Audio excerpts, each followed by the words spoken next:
Bagaimana dengan orang yang baru ngaji lalu suka bid'ah-bid'ahkan orang lain? Nah, ini kita husnuzon, Pak. Saya juga begitu dulu ya. Jadi kalau antum benci ke mereka, antum benci ke saya. Saya dulu begitu.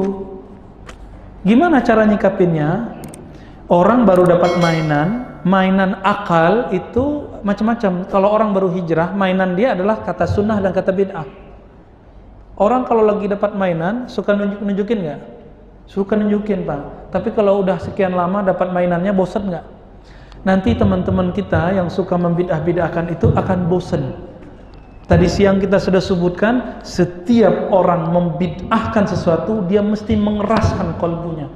Maka setiap antum membid'ahkan sesuatu, menyalahkan sesuatu, kalbunya tambah keras, tambah keras, tambah keras, tambah keras, tambah keras, meskipun itu benar. Saya butuh istighfar 100 kali untuk melembutkan hati saya selesai membid'ahkan sesuatu yang memang membid'ah. Kenapa? Ada orang yang saya singgung, ada kesombongan intelektual di situ, merasa mufti, merasa sudah benar, merasa benar, istighfarkan 100 kali nggak cukup, Pak. Nggak cukup ya. Bagaimana pendapat Ustadz tentang orang yang suka mentahzir ulama? Semoga Allah kasih hidayah mereka. Yang tahzir ulama nggak ulama ya. Ulama kok ditahzir? Yang benar itu mengkritik boleh, mentahzir. Apa arti mentahzir? Mewaspadai ulama ini sesat, itu nggak boleh. Ya, kalau radikal beda lagi, Pak ya. Itu pak politik. Nah, saya nggak mau ngomong politik ya.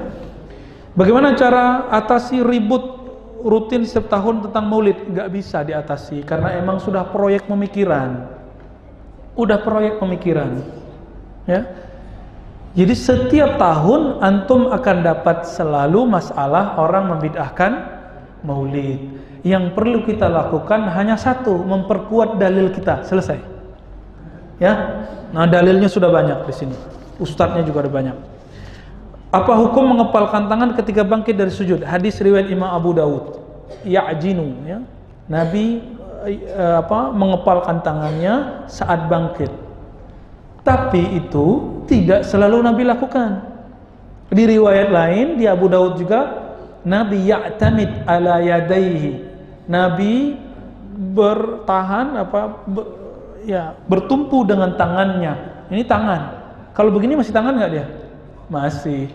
Jadi yang begini sahih, yang begini sahih, yang nggak sahih nggak sholat ya.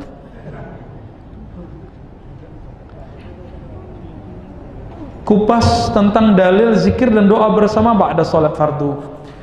Kalau zikir, jangankan kita, Syekh bin Bas pun bilang setelah salat fardu dianjurkan, disunnahkan berzikir mau sendiri ataupun jamaah, mau sir ataupun jahar. Dalilnya lebih dari 50 dalil. Umum dalilnya, ada yang umum, ada yang khas ya. Yang khusus cuma beberapa. Lalu di mana perdebatannya? Ada satu hadis riwayat Imam Tirmizi, seingat kami, Nabi ditanya, ayud doa afdal, doa mana yang afdal, tentang doa berjamaah habis sholat ya. Nabi menjawab akhir malam, dan yang kedua fi duburi al-maktubah, setelah sholat wajib. Tapi tidak disebutkan di situ sendiri atau berjamaah.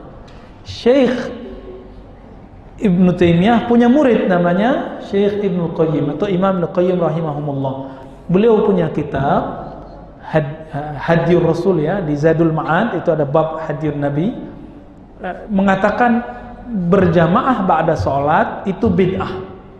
Itu pendapat Imam Ibnu Usud, ternyata beliau murid Imam Ibnu Taimiyah, bermazhab Hanbali ya, bermazhab. Ternyata Imam Ahmad bin Hambal beda dengan gurunya Imam Syafi'i. Imam Syafi'i lebih salaf dari Imam Ahmad. Apa kata Imam Syafi'i? Boleh untuk ta'lim. Karena jamaah tidak hafal doa, maka kita pimpin doa. Itu versi Imam Syafi'i. Saya nggak pakai dalil itu. Saya pakai dalil Imam Hakim. Baru dengar kan? Ada nama kitab Mustadrak ala Sahihain. Kitab sahih juga. Imam Al-Hakim meriwayatkan bahwa majtama'a malaun, tidaklah berkumpul sekelompok orang, fayad'u ba'duhum wa yu'minu ba'duhum al-akhar. lalu berdoa sekelompok yang lain dan mengaminkan sekelompok yang lain. Kama qala sallallahu alaihi wasallam, illa kecuali ajabahumullah, Allah ijabah. Ini dalil mutlak boleh kapanpun doa berjamaah. Maka alhamdulillah saya melihat di masjid-masjid tradisional dan teman-teman ahbab tabligh, mereka setiap kali mau dakwah doa depan masjid, dan itu doanya melingkar, tangannya diangkat. Begitu juga orang-orang yang suka zikir di mana-mana ya, ahli-ahli zikir, ahli-ahli sufi, mereka suka banyak doa. Kalau antum nggak mau, udah pergi aja. Kan mereka mau doain antum, dapat doa gratis nggak mau. Saya itu susah loh minta doa Ustaz. Mau cari kiai, Syekh, ya Syekhana ud'ullaha lana, tolong doakan kami. Susah nyari doa Ustaz itu, karena doanya mustajab. Doa orang alim yang didoakan oleh makhluk langit dan bumi, bahkan ikan yang di dalam air. Sekarang dapat doa gratis dari hafiz Quran, dapat doa gratis dari dai, masa nggak mau? Ya itu urusan antum udah ya, nggak mau pergi aja, la ba'as, nggak masalah toh. Ya mau ikut Imam Ibnu Qayyim boleh. Kalau saya didoakan orang ya saya terima. Amin, amin, amin. Dalilnya hadis dari Imam Hakim ditambah riwayat Imam Tirmizi. Gampang, ada dalilnya semua ya. Kita aja nggak tahu Pak ya. Khalas? Ya. Masya Allah. Ini tolong disimpan Ustadz Almaf ya. Mana Ustadz Almaf? Ya, ini nggak apa-apa disimpan. Baik, Masya Allah. Ini doanya, jawabnya pendek-pendek aja nih. Hukum jari tangan telunjuk ketika tasyahud mana yang benar?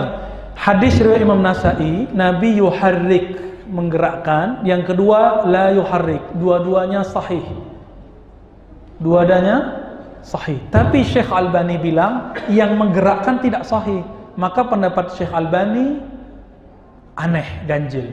Imam Malik mengatakan innamat tahrik ar-rafa, yang disebut menggerakkan itu mengangkat saat tasyahud. Ikut Malik atau Albani? Dalam sholat berapa kali boleh menggaruk? Menggaruk ini nggak mandi kali ya. Kalau dalam fikih 3 kali, ya, bukan batal Pak, cuma rusak.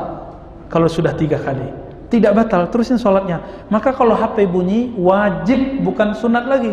Wajib walaupun berkali-kali gerakannya ya. Udah bunyi, bunyi lagi, antum wajib. Kalau perlu dipatahin lah ya, biar nggak bunyi. Karena mengganggu sholat orang itu hukumnya haram.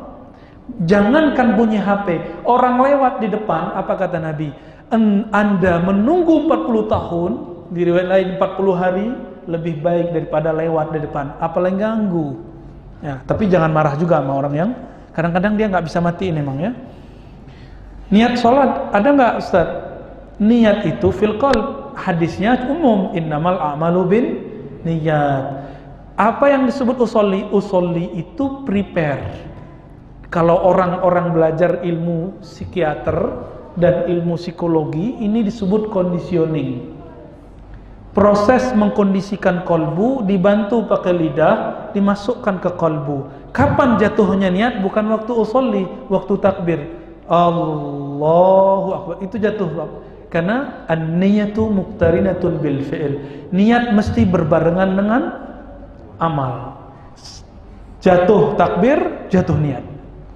Jadi usolli itu bukan niat Pak, usolli itu prepare ya, persiapan niat. Karena ujungnya belakangnya yang penting lillahi. Jadi antum yang nggak hafal niat bahasa Arab, aku sholat karena Allah, selesai dalam hati, langsung takbir, nggak usah sebut-sebut usolian ya. Ntar 10 kali usolian, orang udah dolin dia masih usoli. Hukum tahlil di kubur, hukum dalil tu kubur, dalilnya umum. Laqinu mautakum la ilaha illallah. Talqinkan, bacakan la ilallah untuk orang yang mati. Hadis Sahih Muslim. Ini hadis bisa dijelaskan tapi kita pendek aja ya. Hukum musik.